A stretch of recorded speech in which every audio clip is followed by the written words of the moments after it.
Thrilled to be joined now by a special guest, the head football coach here, of course, Tim Lester, heading into your second season, Coach.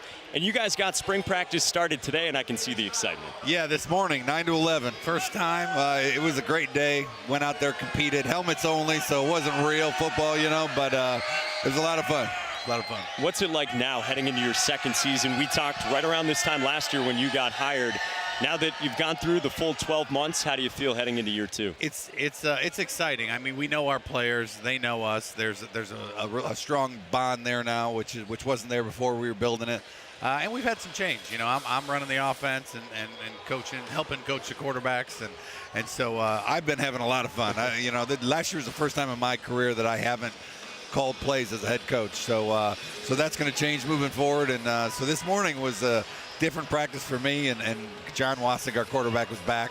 Haven't had him in a long time, so it's a lot more fun when you got a guy out there that knows what he's doing. And you certainly inherited a great rushing attack, some great running backs in the stable there when you took this job. But what do you want the offense to look like with John back and just heading into your second season and everyone comfortable? We got to be balanced. I mean, that's your goal all the time, and we did not have that. We were statistically as an offense, we were pretty good in the league, but we ran the ball well, and we did not throw the ball well, and that's frustrating for me as a quarterback who threw it all over the yard.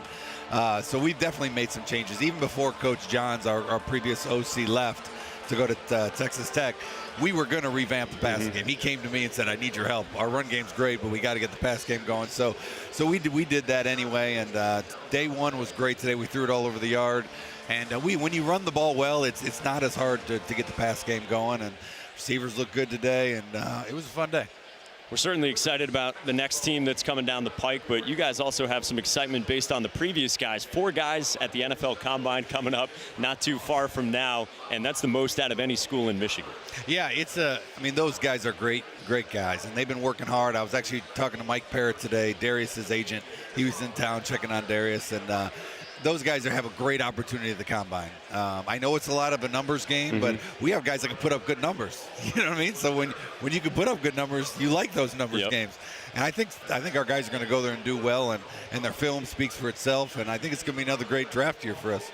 Well, speaking of the numbers, too, this is the highest-ranked recruiting class that you guys bring in. If you look at the rankings and all the recruiting services out there. For a coach, though, what excites you about the incoming class? Really the size. I mean, we are ready immediately. At our defensive end spots, our interior guys. I mean, all the guys have the weight and the height. A lot of guys last year in our recruiting class, we had about 15 days to do it.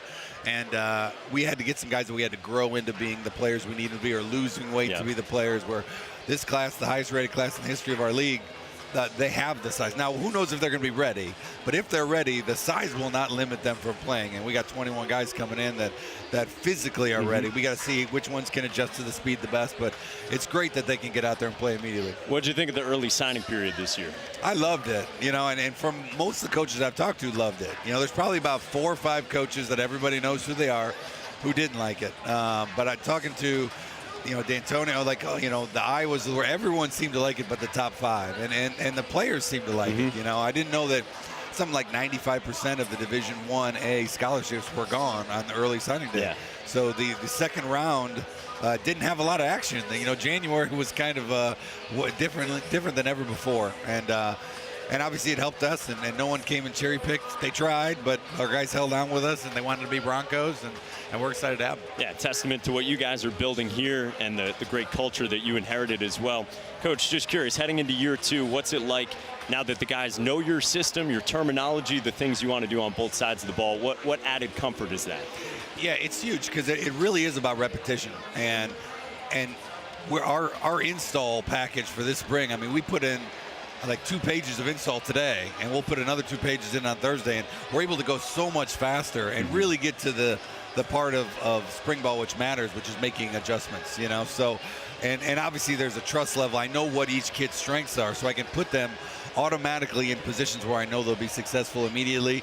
And like I said, today passing the ball for the first time was very successful. And we got to build on that because I know the defense is going to come on Thursday and they're not going to be happy.